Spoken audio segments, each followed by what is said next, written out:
Ordinance वापस ले लिया, उसके बावजूद कह रहे हैं कि वो कानून के मुताबिक था, आवाम के फ़ायदे में था, किसानों को उसका फ़ायदा होता, मगर तनकीद हो रही थी और इंडिविजुअल सेक्टर्स को टारगेट किया जा रहा था, इसलिए हमने वापस ले लिया।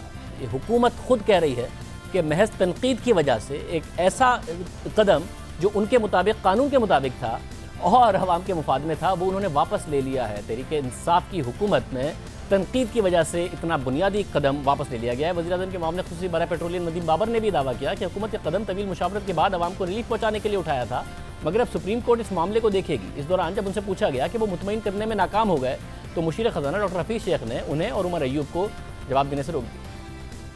हुकूमत चाहती थी, अभी भी चाहती है कि खाद की कीमत कम हो और वो कम करने के लिए इस टैक्स को कम किया जाए, लेकिन जब तक ये लिटिगेशन में है हम इसको कुछ कर नहीं सकते। उस वक्त जब ये डिसीजन की गई थी 6 महीने की डिबेट के बाद की गई थी, लेकिन इस वक्त जो अवाम में और मीडिया में अपोजिशन ने इसको तासर दे दिया कि पता नहीं ये क्या चीज़ की जा रही है जिससे किसी को बेनिफिट दिया जा रहा है, वो चीज़ हुकूमत महसूस करती है कि हुकूमत के बेसिक मंशूर और हॉलमार्क के खिलाफ है। आपकी टीम ने सेटिस्फाई नहीं कर सकी नहीं, बिल्कुल नहीं। Don't get in argument. Let's not get in argument.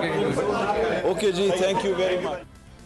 अभी कह रहे हैं कि अच्छा कदम था, मगर अवाम में इस वक्त मीडिया ने और अपोजिशन ने ये तासुर दे दिया। अपोजिशन में होते हुए वज़ीर-ए-आज़म इमरान खान क्या बात नहीं किया करते थे, मीडिया उस वक्त क्या नहीं बोलता था। आज मीडिया के प्रेशर में या तनकीद की वजह से या अपोजिशन की बातों की वजह से इतना बुनियादी कदम वापस ले लिया, जिसको वापस लेकर भी उसका भरपूर दिफा हो रहा है। हुकूमत का दावा है कि उसने सिर्फ खाद की कीमतों में कमी के लिए फैसला किया था, मगर अभी ऑर्डिनेंस वापस ले लिया गया है, तो क्या इसका मतलब है कि अब कीमतों में कमी नहीं होगी और ये कंपनियां आज़ाद होंगी कि किसानों से और आवाम से GIDC की मद में पैसे लेती रहें? और अगर सुप्रीम कोर्ट कंपनी के हक में फैसला दे देती है तो हुकूमत के पैसे गए और क्या आवाम से लिए गए पैसे भी गए?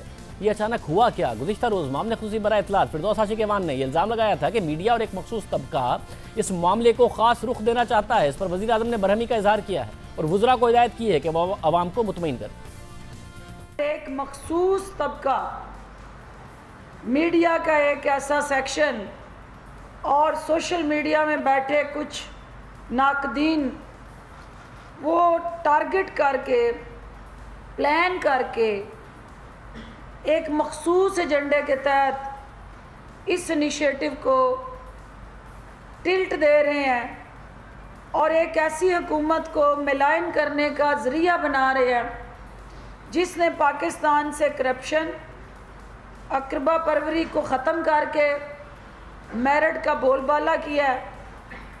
उस हुकूमत के दामन पे कोई भी ऐसा निशान जो किसी भी पब्लिक इनिशिएटिव के साथ जुड़ा हो, वज़ीर-ए-आज़म पाकिस्तान ने उस पर नापसंदीदगी का इजहार करते हुए मीडिया के जिन सेक्शंस में ये ख़बरें तसलसल से चल रही हैं, इस बात को ज़रूरी समझा कि आज फिर वो ज़्यादा तफसील से उन हक़ाइक़ की निशानदेही हो और मीडिया के ज़रिए जो उसके पॉजिटिव आउटकम है वो शेयर हो। कल तक नक्कादों पर तनकीद और आज फैसला वापस। ही तनकीद भी तहरीक इंसाफ पर होती है कि सोशल मीडिया और इन सब चीज़ों को वो बहुत ज़्यादा संजीदा लेते हैं, उस तनकीद को बहुत ज़्यादा संजीदा लेते हैं। आज भी अपने फैसले पर कायम है, उसे दुरुस्त करार दे रहे हैं, मगर कल तक जो बात कर रहे थे उसके बाद फैसला वापस ले चुके हैं। मामला कोर्ट में चलता रहे या हल निकल जाए, दोनों ऑप्शन हैं। इसलिए हुकूमत ऑर्डिनेंस लाई थी, मगर जल्दबाजी में फॉरेंसिक ऑडिट की शेख शामिल नहीं की। साथ ही काबीना को समरी भेजी गई, उसमें यह लिखा था कि वक्त की कमी की वजह से यह समरी वजारत ख़जाना, वजारत तवानाई, वजारत कानून और प्लानिंग डिवीज़न के सामने पेश नहीं की गई। ये वजारतें काबीना इजलास में अपना तबसरा कर सकती हैं। अब ये वो नुक्ता है जिस पर तनकीद की गई। ऐसी क्या जल्दी थी ऑर्डिनेंस लाने की?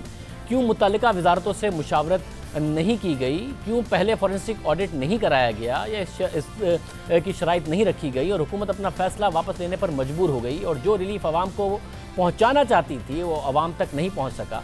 और क्या अब महंगाई की सूरत में, खाद की महंगाई की सूरत में किसानों को ये भुगतना पड़ेगा? मामला फिर अदालतों में चला गया।